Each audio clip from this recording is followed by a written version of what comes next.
Hi there, my name is Lori Maxey, and I've enjoyed getting to know some of you through Sunday morning Wired Word conversations, discussing race with Grace, and serving at food distribution together. I just like to share with you what's been happening in my life recently in hopes that it will encourage you to say yes to whatever God is asking of you. I have to go back to November 2016 when a female pastor acquaintance invited me to lunch to learn about a new cohort of diverse pastors in Tuscaloosa. I almost did not go to the lunch, and I thought long and hard about joining the group because it would be totally out of my comfort zone. But I answered yes. Through the group, I met other pastors from different theological, racial, and ministry backgrounds. I met your wonderful pastor, Kathy Hoop.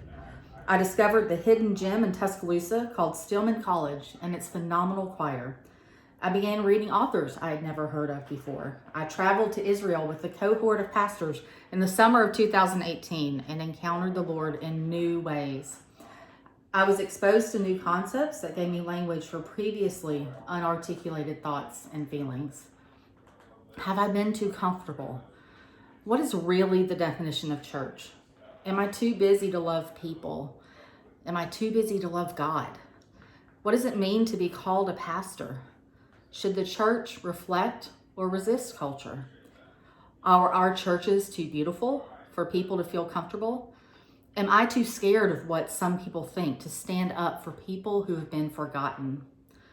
Is it possible to build relationships without being consistently present? Why do gender and race give some people such an extreme advantage, and why are they blind to that? Do I love God more than the ministry that I lead? My husband, Andrew, has dreamed for years about opening a used bookstore, and in February of 2019, I overheard a conversation about him looking for property to do just that. He said he had not told me because he didn't want me to freak out, but thinking it could also serve as a place where I could do ministry. We began talking, and I told him and the friend he had originally been talking to, this might be a God moment. But there was too much going on for me to think about it. Well, my not thinking about it turned into pages of ideas in my journal: bookstore, meeting, worship room with tables and couches, counseling, prayer room, grief support, free coffee, music lessons. What does the community need? Don't duplicate or compete with churches already in the area. Hire the unhireable, a place for people to complete community service, free Wi-Fi, life skills, weekend workshops, tutoring, literacy. When I looked up the definition of literacy, I realized that every program or ministry or whatever you call it that we could offer falls under the broader definition of literacy. That definition is competence or knowledge in a specific area. So these thoughts came together around a big idea. We could create a literacy center and used bookstore. Well, I knew the building needed to be an actual old house. Houses are comfortable places to extend hospitality and where relationships can develop. There are multiple scriptures that talk about the house of the Lord. Some revivals began in people's houses. Those were people who had been rejected by the traditional church, but didn't let that stop them from pursuing God's call in their lives.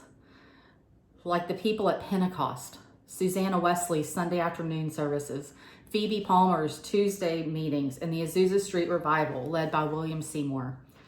I knew the house needed to be in the West End community, close to Stillman College, where we could develop long-term relationships and partnerships with the students and people in the community, a place that is forgotten by many on the other side of the river. Well, Andrew and I discussed it with Amber, my ministry partner, and in March 2019, we confirmed that God might be leading us to start a nonprofit, but decided that timing was not right. God had not released me from the church where I had been serving for 12 years. Andrew needed to finish his doctorate, and Amber needed to finish her ordination classes. The bulk of the work to get something like that off the ground would fall to me, and I was going to be too busy working and taking care of our kids. We agreed to visit the idea 1 year later. Well, 2 weeks later, I clearly heard God say, it's time.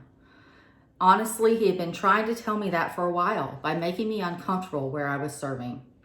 God had even given us a dream for the future, but I'm a planner. I want to think out every step of everything that happens, what needs to happen and what could happen, and then double check it all before it happens. I don't like not knowing details and taking risks. I tried to resist the Lord and hang on and stay in control, but he said, it's time. I'm God. I'm in control. You're not.